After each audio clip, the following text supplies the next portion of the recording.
Hey now, welcome to another edition of the Inside BS Show. Today, we have my buddy Drew Powers on the show, and the reason I have him on is not because he's a great financial advisor, particularly to people in the medical and dental industries. It's not because he is the king of Naperville, Illinois, which is quite a large city in Illinois, for those of you who don't know. No, those aren't the reasons why I have Drew Powers on the show today. I have Drew Powers on the show because he just asked me if we could be funny. So if you've got nothing else to do, you need to spend the next half hour with us because I can't tell you what's going to happen in the next 30 minutes. All I know is I'm going to have a good time. Drew's probably going to have a good time. And those of you who are listening, I don't know what I can promise you beyond the fact that you're going to see two guys having a good time. So, Drew, welcome to the show. Thanks for joining us today.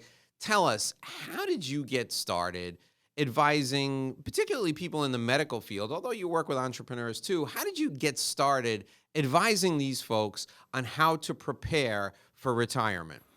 Yeah, Dave, excited to be here. Thanks for having me.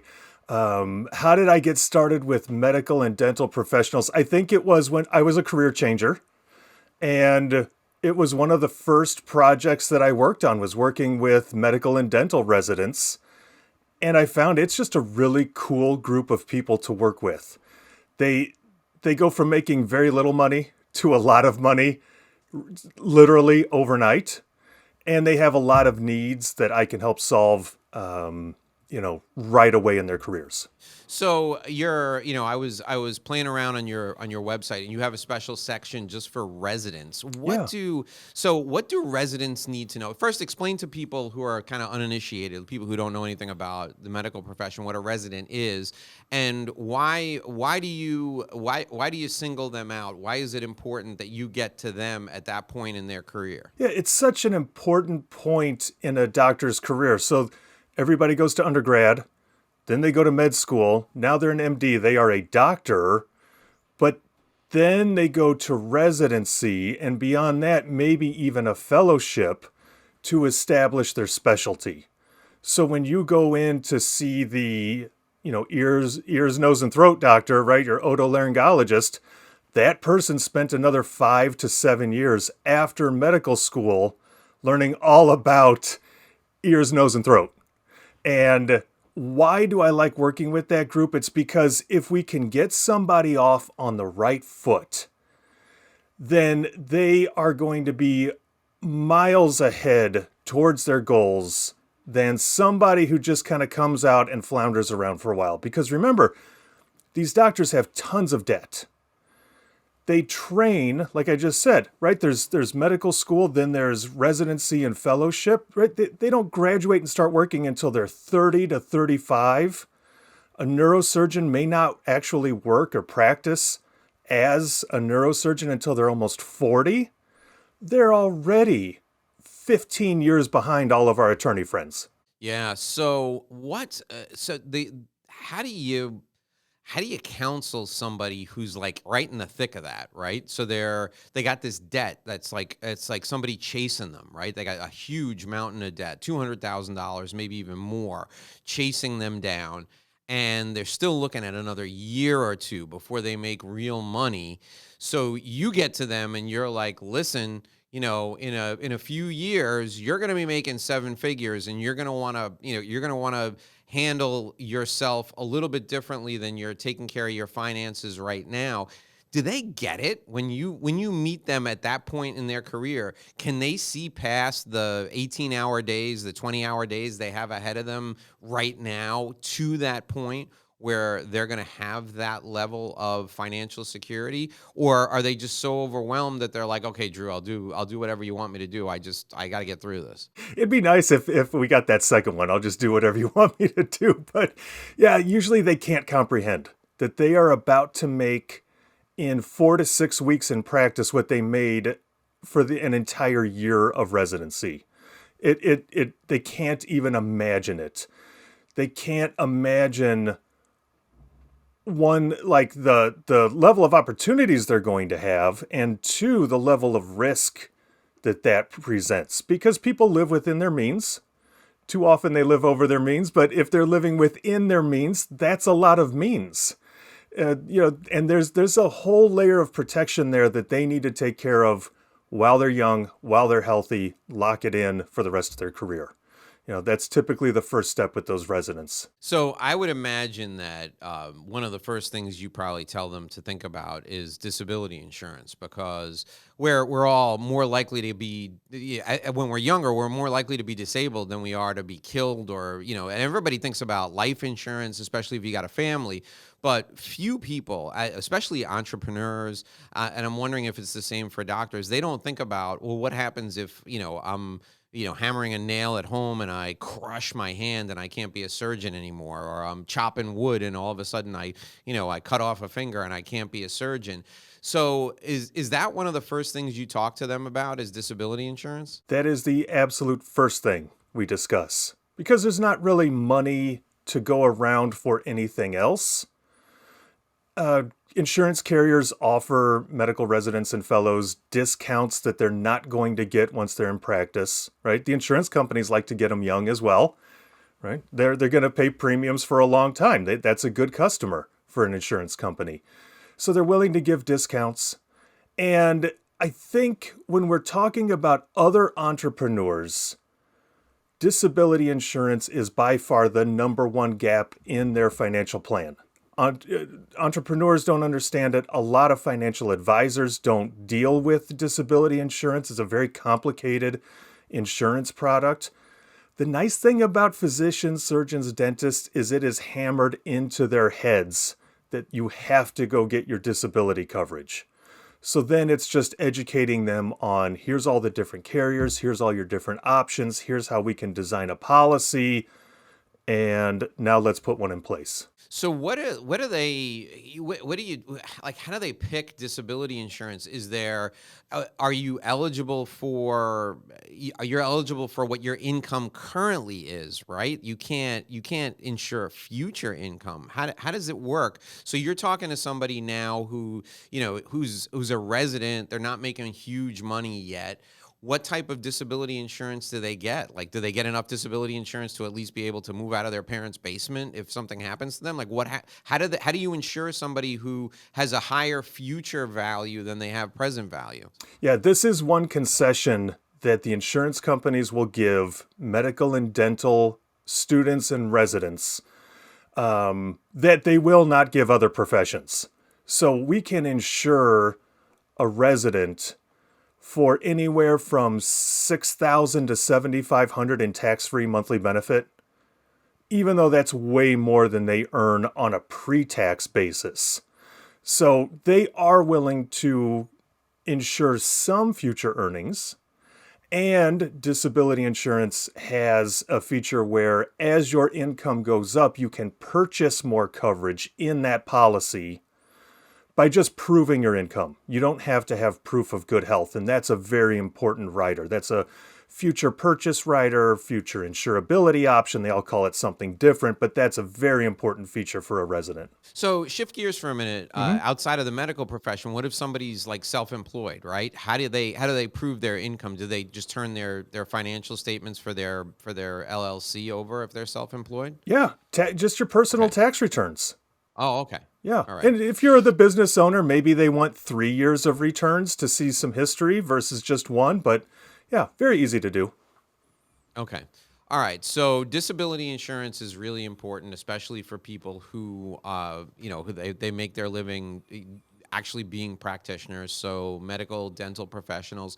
Is it more difficult to insure a specific type of medical professional than another? Like, are surgeons more difficult to insure than general practitioners? Are doctors more difficult to insure than dentists? Like, who is it? Does it make a difference? It does to a point. Every single occupation under the sun is assigned an occupation class, and some occupation classes are more risky than others. So if you are, for instance, a neurologist who really never gets out from behind a desk, you are very inexpensive to insure versus an ER doc or an anesthesiologist where it's high stress and there's a lot of action going on. Those are more expensive and, even then, like we have all types of occupation classes for all other occupations. So even, the people who come to fix your air conditioner and your furnace, right? There's an occupation class for that. And there's an occupation class for teachers and for attorneys and every occupation you can think of. Okay, so let's talk a little bit about retirement now. So Yeah. these people get out of their residency, they have a practice. The practice has been functioning for 5 years. They're doing great. Maybe it's them and a nurse or two, and then a medical assistant, and then an office manager. That's pretty much the entire staff, right? Maybe they have a bookkeeper, maybe they outsource bookkeeping, but you're talking about a staff of maybe maximum 8 to 10 people.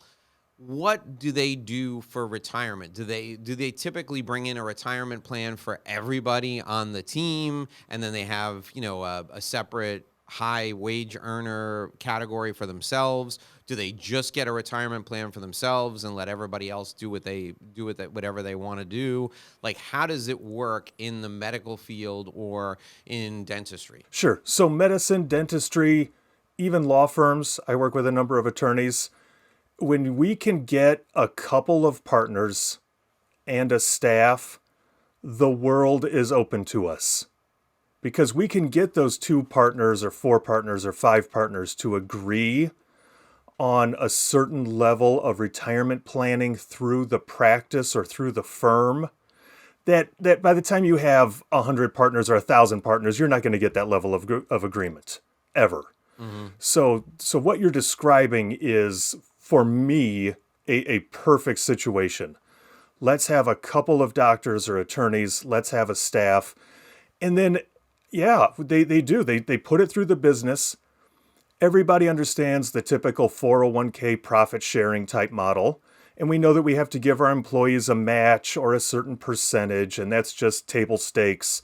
And hopefully the employees are thinking enough to contribute themselves. But then above and beyond that, there are all kinds of pre-tax, post-tax, ERISA-governed plans that we can put in place and carve out just the business owners, or perhaps allow the business owners to put in a huge amount of income and only be required to put a small amount for their employees. Now, they can always put in more, but they're only required to do a small amount. And so when we get a small group of practice owners, literally the world of planning opens up. Yeah, and they can pay themselves a salary and then essentially put away the bulk of the proceeds that they would normally take as distributions for a future time when they're going to, in theory, be in a lower tax bracket, right? And then they withdraw when they're in a lower tax bracket. I know some people who put away like 7 figures worth of compensation, so to speak, because they don't need it to live. Their living expenses are fixed. Their kids are either out of college or the college is funded another way. So their living expenses are fixed. They take home what they need and a little bit more so that they have some discretionary income. But then they put all the rest of the money that they would normally take in distributions into a plan like that. And basically, they're going to withdraw it when they're in a much lower tax bracket when they don't have any income. That's the strategy, right? Possibly. Okay. I think what tax brackets are going to be in the future is debatable. I think taxes are going to have to go up dramatically if we are going to pay the promises that we've made to the citizens of this country. Taxes are historically low now. I really don't think that my clients are going to be in a lower tax bracket in retirement.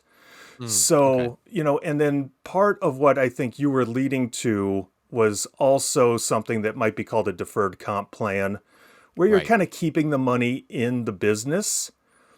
And for my clients are all highly likely to be sued at some point. And so I want something with more creditor protection than just a simple deferred comp plan, because the deferred comp plan is compensation that hasn't been paid. It's owned by the practice. And so if the practice is found liable for something, all of that compensation that you deferred is just sitting out there in the open.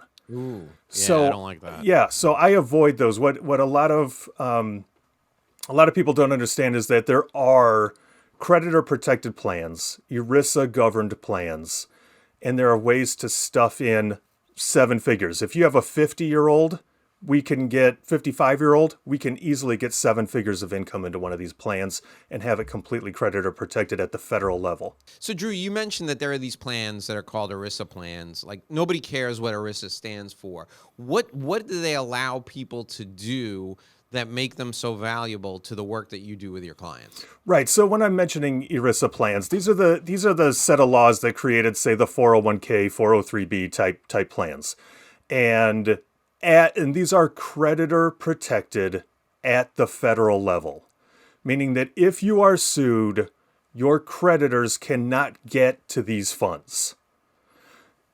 Think of a great example, and I hate to make this example, but O.J. Simpson has a civil suit against him, and they can't collect a penny of it because his NFL pension is federally creditor protected. So it's this same kind of thing. Let's take that 401k and profit sharing, and then let's add on a pension. This is a defined benefit plan. The most common is called a cash balance plan. Well, there are different ways to build these where instead of the normal, say, $250,000 that you can put away pre-tax as a 50-year-old, we can easily get 5, 6, 700,000 pre-tax, all in this plan, all creditor protected. Then we've created a problem because now we've got this pre-tax money that's growing tax deferred. And what did we just say? What did I just say about taxes? I think taxes are going to go up. So now we have to have strategies for buying assets out of that plan, hopefully at a discount, and create tax-free income in retirement. So what would you do in that case? How do you buy the assets at a discount and avoid the taxes that you're going to get hammered with? Sure. So some of the assets that we're going to put into this defined benefit plan just naturally can be bought back out of the plan at a discount. And there's a whole formula for that. And we need the actuaries. That's math that's above my pay grade. But once we have that math, then we know that we can buy some of these assets out at a discount. After that, then it's, charitable planning. Anything that can create a deduction today without necessarily giving up the rights to the money while we're alive. So let's create some huge deductions and then convert some of that pre-tax money to post-tax. So everybody knows of a Roth IRA conversion. We're just doing that on a grander scale. Okay. All right. So you said something really interesting. So any 55-year-old or older right now, just out of the blue, can put $250,000 into one of these plans, and they're fine. If they make more than that, that's when you move them to one of these ERISA protected plans that they can put hundreds and hundreds of thousands of dollars away, and then when it comes time to withdraw the money, you have a plan in place so that they pay less taxes when it's time for them to withdraw the money.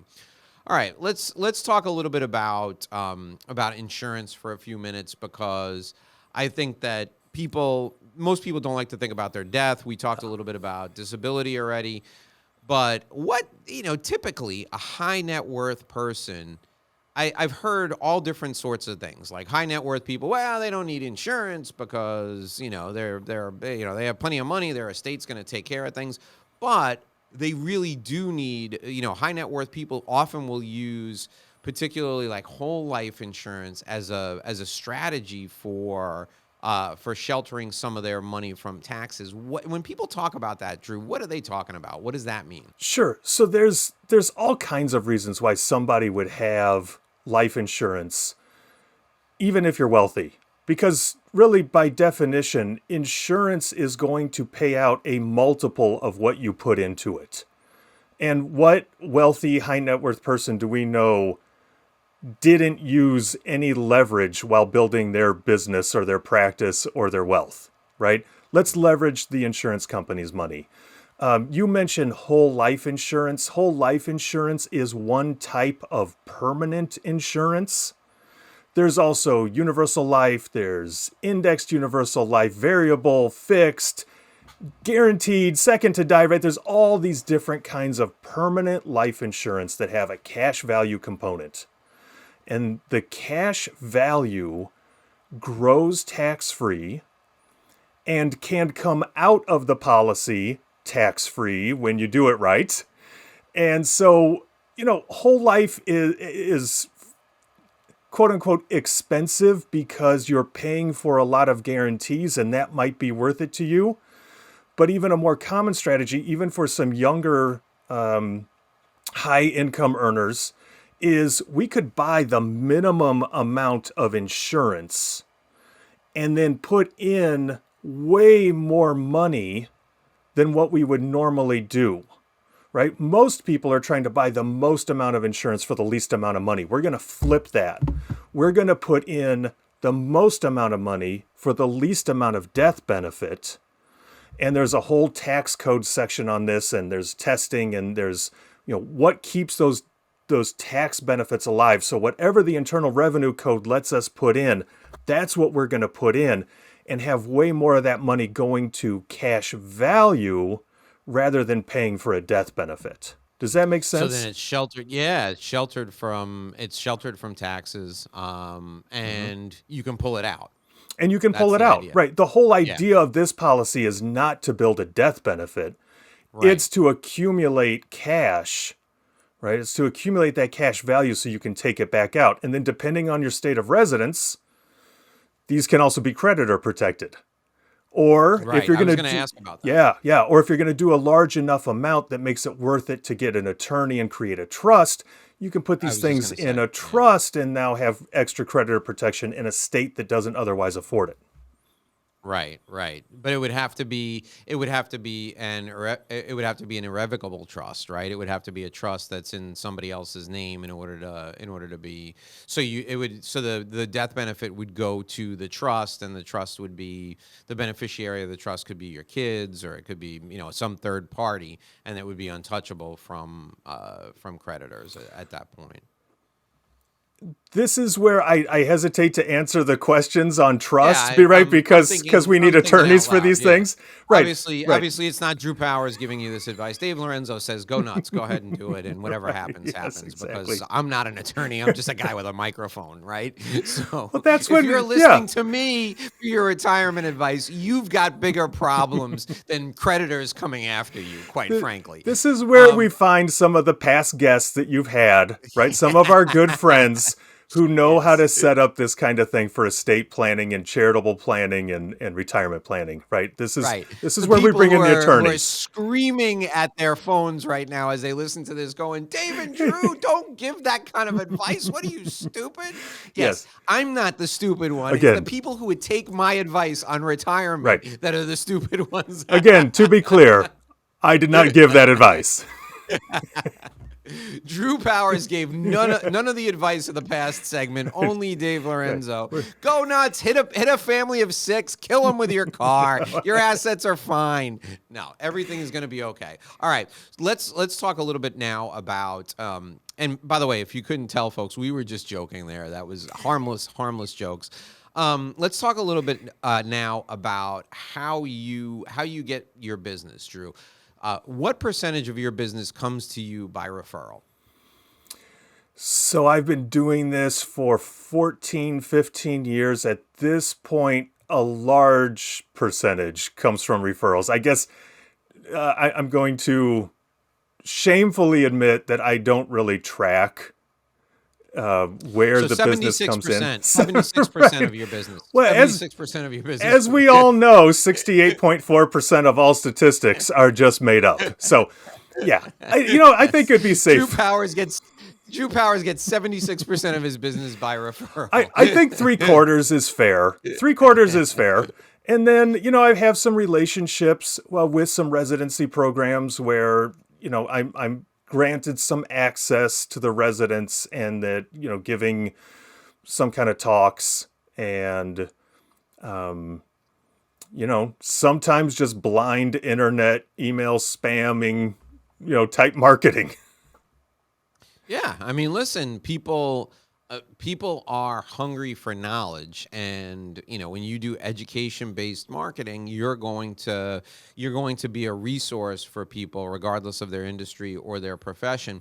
So when people are referring you, what do they need to be listening for? So you're hanging around, you're watching a football game with your friends, and one of my friends says this, and that's how I know I got to call Drew. What does my friend say so that I know I got to connect him with you? Yeah, maybe football season isn't the best time, but let's say we're watching early season baseball. Okay. If it's mid-April, early May, and the tax bill comes up and your friend isn't absolutely giddy, I mean giggling, about how little they paid in taxes versus how much money they made, and they own their own business, then there is likely a million things that they could be doing different or better. Yeah. Yeah. Now, Drew, I work with a lot of people who have relationships with financial advisors already, and they're not happy. Is it better for you to be the second or the third financial advisor that they've worked with, so they're kind of already broken in, like they know that there are professionals who are going to give advice, and they're just like in every other profession, there are different degrees of professionals, right? So would you prefer to have somebody come to you who's already had a starter relationship with a financial advisor, or would you prefer them to be like brand new and come to you right from the get-go? That's a tough one. That is a tough one because when they're brand new, I have to spend a lot of time on not just like financial 101, but a lot of times it's financial 090. Like let's Mm. get you up to speed. I'll give you a great example. I was just giving a presentation for orthodontics residents, and I just threw up a graph and I said this is the S&P 500 and just kind of talking about market movements over time. And thank God they did. But one resident raised her hand and she said, "What's an S&P?" And I Yeah. thought, "Oh Yeah. gosh, like I just thought this was known." So there's a lot of getting people up to speed. And the flip side of that is if they've already worked with someone, there's a lot of times what I'll call financial triage. There's a lot of wounds there. Especially if our styles aren't exactly the same. And if our styles are exactly the same, you probably wouldn't be upset with your financial guy. So a lot of times there's a lot of re-educating, and re-educating can sometimes be harder. I'll tell you what, you come across somebody who's never worked with a financial advisor or someone who's unhappy, just send them my way and we'll figure it out together. How's that? All right. That's great. Let's talk a little bit now about what they need to bring to you in order for you to make sure that you're able to give them the best advice. So when somebody sits down with you, what do they need to have ready? I mean, they may not need it for the first meeting, it's just getting to know you, but eventually when you work together, you're going to need a bunch of documents, you're going to need access to some stuff. What do they need to share with you in order for you to analyze where they are and understand how you can help them?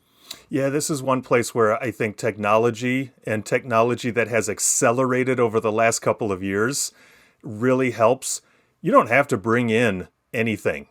We can probably get your login and tie it to a financial planning piece of software and have real-time data at our fingertips with just, I think they call it screen scraping technology. It's just you're allowing that financial planning software to go in and see a balance and see holdings, not necessarily make transactions. And, you know, so maybe your passwords, that's what you need to bring in. So once we can Okay. get all of your financial documents, loans, credit cards, mortgages, business notes, right? The more of that we can get right from the beginning, the better. And nobody ever has all of that at their fingertips. And so that's fine too. bring what you have, and then we can start working based on the information we have at that moment. All right, let's talk now to some of the different groups that could potentially connect people with you. Let's start with like trust and estates attorneys, right? Estate planning attorneys. So an estate planning attorney is sitting down with his client or her client, and they're putting together an estate plan. What do they need to what will they hear so that they know, man, I got to get this guy or this gal over to Drew like immediately? What is an estate planning attorney going to hear that's going to trigger them to go see Drew? Let's make the assumption they're already working with somebody else, but there's a hole in their plan somewhere. How is the estate planning attorney going to identify the hole in that plan? What are they going to hear? What are they going to see? Yeah, I've seen a million different estate plan intake forms. And depending on how detailed that is, of course, if you have a high income earner and they don't have their own disability insurance policy, then they are being underserved. They have a huge amount of risk. The group policy at work does not cover you if you earn six figures. Just period, point blank. You have a huge gap. I am sure that every estate planning attorney or their staff has gone through the struggle of trying to get documents, trying to, I think I've got a 401k here. I think there was an IRA or some account here, and they don't really know. Then they are likely being underserved. They should know what they have. They should have it at their fingertips. These are all things that I can provide. When the estate planning attorney says, where's your life insurance policy? And they say, I don't have one. If you're going to get estate planning, you clearly have enough that you need insurance, and you probably need a good bit of insurance. So anytime there's these things missing in the plan, that should be a red flag.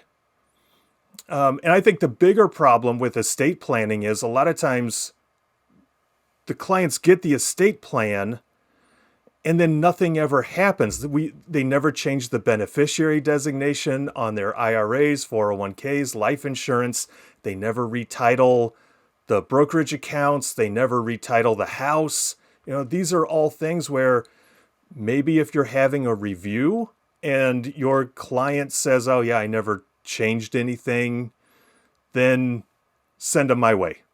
Because I have a system for that, and I have a good record keeping system to make sure that should the insurance company or the custodian of those funds lose those documents, I have a copy, the attorney has a copy, signed in wet ink that we can pass on to somebody and prove that this is where the money was meant to go. Yeah, that's a really important point. Let's talk about that for a second.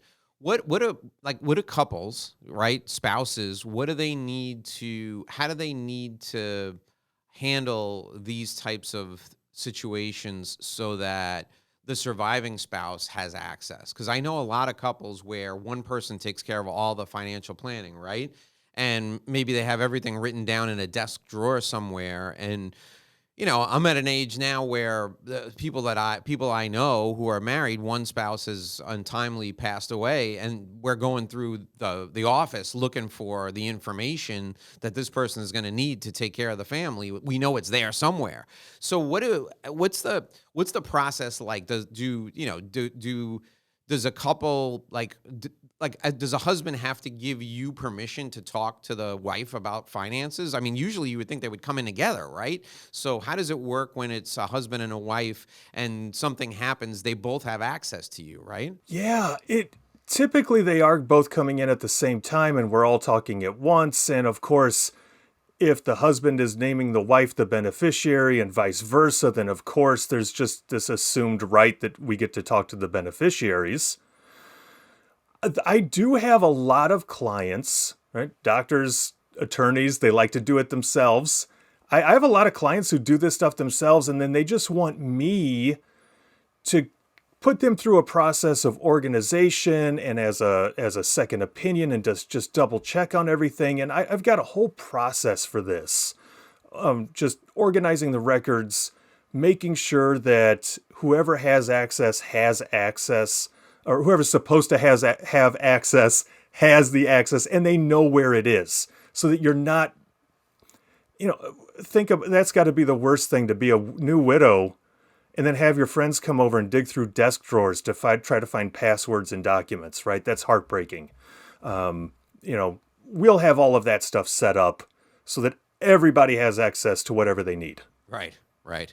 Yeah. You want to have so we have, like our system is, I have a Google Drive folder that says critical information. Right. And under critical information, there's everything from, there's like pretty mundane stuff like, here's our car insurance policy. Here's the, this is the bank where the safe deposit box is. This is a safe deposit box number. And my wife knows where the extra key is and all that. Just the Monday. Here's the guy who cuts the grass. Right. Like all the stuff that like I take care of that she doesn't really care about. Right. But then there's like the phone number. So here's our financial guy. Here's his phone number. And I don't have the account numbers and everything in there. You just call this guy and he gives you everything you need. Right. That's the extent of it. Yeah. Yeah. And, and part of that, and that's a great start, Dave, to a system, but why not just upload all of that stuff to your wealth management portal that I'm sure your financial advisor has? And does your estate planning attorney have a copy of this stuff? I'm sure that they will throw this into a file somewhere. And now you've got multiple people who know how to handle these situations with access. So you have it, your wife has it, 2 advisors have it, maybe more. Everybody can help everybody. Yeah. Yeah, no, that's such a great point. And those of you who are listening or watching this, there's one other thing I will tell you, separate and apart from what Drew handles. If you're in a professional services practice, there has to be a plan somewhere for what happens with the practice if you pass away. Because I've had more than one client, unfortunately, I've had 5 over the last, decade, who have passed away and nobody in the firm knows what to do because they were the only principal, right? They're a sole practitioner. And even the person who's the office manager doesn't know how to access, the trust account, or doesn't know where the catalog of open files are.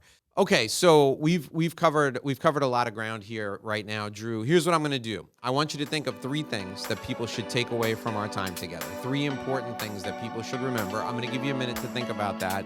While you're thinking about it, I'm going to let the folks who are listening, the folks who are watching know, if you want a business development plan, if you want a plan for your practice, you want a plan for your professional firm, I've got it for you, and it's absolutely free. All you need to do is go to this website, revenueroadmapguide.com, revenueroadmapguide.com. You enter your contact info there, and you can download your free business development plan. It's the same plan I use with my clients. You can use it in your professional practice today to plan out your business development plan for the next 12 to 24 months. RevenueRoadmapGuide.com. Enter your contact info there. You can download your business development plan, a guide for you to grow your business, to grow your practice. If you want to reach out to Drew Powers, I'm going to give you a number you can call so that you can reach him. His number is 630-862-1003, 630-862-1003, or you can go to powersfg.com, POWERSFG.com, or you can email him, drew@powersfg.com, 630-862-1003. All right, Drew, what are the 3 things that people should take away from our time together today? Sure. So the first one that I want to highlight is that, again, if you make a high income and you're not absolutely giddy about the amount of taxes you pay, and you have the ability to save money. We can't just magically create deductions. You actually have to be willing to save the money. But if these conditions exist and you're not absolutely giddy, there's more that you could be doing as a business owner. And these are the types of plans that I put in place for my clients. That's number 1. Number 2, if you aren't 100% sure that you are adequately insured, both for yourself, your family, your business partners, I am happy to review that with you at any time. Anybody who is not 100% insured, certain about their level of insurance should go and get an insurance review from somebody. And then the third part that we didn't really touch on, but this is a common piece of advice that I'm giving to my clients because so many of them are practice owners, law firm owners, small business owners. The line that I always use is that if you own a small business and you own a lawnmower, you're messing it up. You need to be focused on putting another patient in your chair, getting another client in your office, making another sale. You need to focus on your practice and then leverage the extensive network that I have, that you have, and find other service providers to take care of everything else. You know, that third tip is that's money in the bank right there.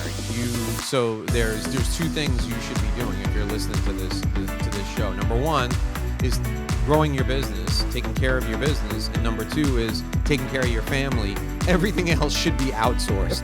Like I'll tell you, you never saw a happier person than the day that we started letting people come back into our house during the pandemic. I was so sick of cleaning the house. I was so sick of skimming the damn pool that the day we let people come back into our environment was one of the happiest days I've had in a very long time. It is like your analogy of owning a lawnmower. If you're a doctor or a dentist, you're crazy. You're absolutely crazy. That time spend the $35 to have somebody cut your grass every other week or whatever, and use that time to grow your practice. Use that time to take a course. Use that time to call patients and reactivate them. Use that time to train your office staff. There's 100 things you could be doing that are more productive than doing stuff that is not either helping you with your business or spending the time with your family that you've earned by establishing this practice, establishing this business for yourself.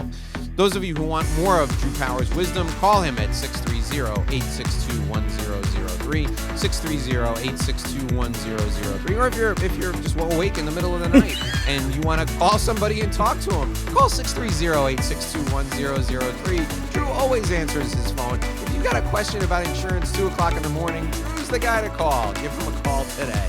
Drew, thanks so much for being on the show. It was wonderful to have you. You gave us a lot of pearls of wisdom, and I'm sure our audience appreciated it. So thanks for joining us. Thanks for having me, Dave. All right, that'll do it for another episode of the Inside BS Show. My name is Dave Lorenzo. Until tomorrow, here's hoping you make a great living and live a great life.